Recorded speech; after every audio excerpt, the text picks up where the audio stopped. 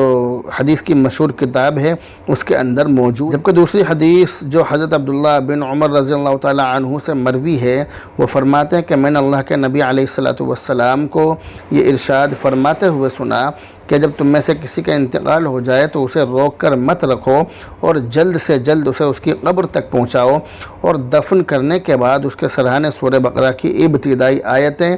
یعنی شروع کی آیتیں الف لام میم سے ہم المفلحون تک، اور پیروں کی طرف سورہ بقرہ کی آخری آیتیں یعنی آمن الرسول سے ختم سورت تک پڑھی جائیں۔ یہ حدیث بہقی کے اندر موجود ہے۔ جبکہ حضرت عمر بن عاص رضی اللہ تعالی عنہ نے سکرات کی حالت میں اپنے بیٹے سے فرمایا کہ جب میرا انتقال ہو جائے تو میرے جنازے کے ساتھ کوئی نوحہ کرنے والی نہ جائے اور نہ ہی آگ جائے، اور جب تم لوگ مجھے دفن کر چکو تو مجھ پر تھوڑی تھوڑی مٹی ڈالنا، اس کے بعد میرے قبر کے ارد گرد اتنی دیر ٹھہرنا کہ ایک اونٹ ذبح کر کے اس کا گوشت تقسیم کیا جا سکے، تاکہ تمہاری وجہ سے مجھے انس رہے اور میں جان سکوں کہ میں اپنے پروردگار کے فرشتوں کو کیا جواب دے رہا ہوں۔ تو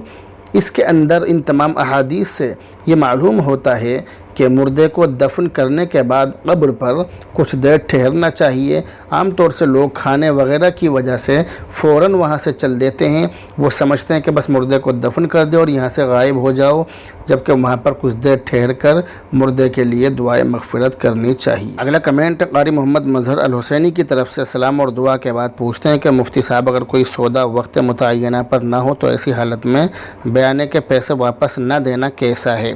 مذہبی اسلام میں جو چیز جس کی ملکیت ہے وہ اس کو دینا، اس کے پاس پہنچانا ضروری ہے۔ اگر آپ نے کوئی سامان کسی سے مثال کے طور پر طے کر لیا اور کچھ بیانے کے پیسے دے دیے اور کسی مجبوری کی وجہ سے وہ کینسل ہو گیا، آپ ہی کی طرف سے کینسل ہوا، تو جس نے وہ بیانہ لیا ہے اس کے لیے ضروری ہے کہ آپ کے پیسے واپس لوٹائیں۔ اگر اس نے پیسے واپس نہیں لوٹائے تو یہ اس کے لیے گناہ ہے، حرام ہے، وہ پیسے اس کے لیے استعمال کرنا ہرگز جائز نہیں ہے۔ مذہب اسلام ان تمام چیزوں کے خلاف ہے۔ مذہب اسلام کا حکم تو یہ ہے کہ جو چیز جس کی ملکیت ہے اس کے پاس وہ چیز واپس آنی چاہیے، وہ چیز اس کو ملنی چاہیے۔ اگلا کمنٹ ہے سرتاج حسین بہار کی طرف سے، کہہ رہے ہیں کہ مرد حضرات کو مہندی لگانا کیسا ہے؟ مرد کے لیے سر اور داڑھی کے بالوں میں کالے رنگ کے علاوہ مہندی کا خضاب لگانا درست اور جائز ہے۔ ہاتھوں اور پیروں پر مہندی لگانا عام حالات میں عورتوں کے ساتھ خاص ہے، جبکہ مردوں کے لیے عورتوں کی مشابہت اختیار کرنا اور ہاتھ پیر میں مہندی لگانا یہ درست نہیں ہے، لیکن ہم مجبوری کی صورت میں علاج کے طور پر مرد کے لیے ہاتھ اور پیر میں مہندی لگانے کی اجازت اور گنجائش ہے، مگر صرف علاج کے طور پر لگانے کی اجازت ہے، زیب و زینت کے طور پر اور بناوٹ اور سجاوٹ کے طور پر لگانا یہ ہرگز جائز نہیں ہے۔ دوسرا کمنٹ انہوں نے کیا ہے کہ حضرت جیسے لڑکی راضی ہو تو زنا کر سکتے ہیں کیا؟ اگر لڑکا اور لڑکی دونوں راضی ہوں تو دونوں ہی گناہ گار ہوں گے، اور اگر دونوں راضی نہ ہوں بلکہ ایک راضی ہو اور دوسرے کے ساتھ زبردستی کی جا رہی ہو، یعنی اس سے ڈنڈے کے زور پر یا ہتھیار کے زور پر اس سے زنا کیا یا کرایا جا رہا ہو، تو ایسی صورت میں جو راضی ہوگا وہ گناہ گار ہوگا، اور جو راضی نہیں ہے، جو مجبور ہے، وہ اللہ کی طرف سے بھی مجبور مانا جائے گا۔ اللہ تعالیٰ اس کے گناہ کو معاف کرے گا، اس کے لیے ضروری ہے کہ وہ اللہ تعالیٰ سے توبہ استغفار کرے۔ تو بہرحال اگر لڑکی بھی راضی ہے تو ایسی حالت میں اگر اس سے کسی سے اس طرح سے گناہ ہو گیا ہو تو اس کے لیے ضروری ہے کہ اب وہ اللہ تعالیٰ سے توبہ استغفار کر لے۔ اللہ تعالیٰ بڑے بڑے گناہوں کو معاف کرنے والا ہے۔ اسی طرح سے اس بات کا ضرور دھیان رکھے کہ اگر دونوں میں سے کوئی ایک یا دونوں راضی ہوں تو ان کے راضی ہونے سے زنا کرنا اور حرام کاری کرنا ہرگز جائز نہیں ہوگا۔ اگلا کمنٹ ہے بشرا خاتون کی طرف سے، سلام اور دعا کے بعد پوچھتی ہیں کہ جو حمل ضائع ہو جاتا ہے کیا ایسا بچہ ماں باپ کو جنت میں لے کر جائے گا؟ ایسا بچہ، ایسا حمل کہ جو 4 مہینے کے بعد ضائع ہو جائے، یعنی 4 ماہ میں بچے کے اعضاء کی ساخت اور بناوٹ ظاہر ہونے لگتی ہے، تو جو بچہ 4 ماہ کے بعد ضائع ہو تو وہ قیامت کے دن اپنے ماں باپ کی بخشش کا سبب اور باعث ہوگا، جیسا کہ سنن ابن ماجہ میں رسول اکرم صلی اللہ علیہ وسلم کا فرمان موجود ہے۔ حضرت معاذ بن جبل رضی اللہ تعالی عنہ سے مروی ہے، وہ فرماتے ہیں کہ قسم اس ذات کی جس کے دست قدرت میں میری جان ہے کہ بے شک ساقط شدہ حمل اپنی ماں کو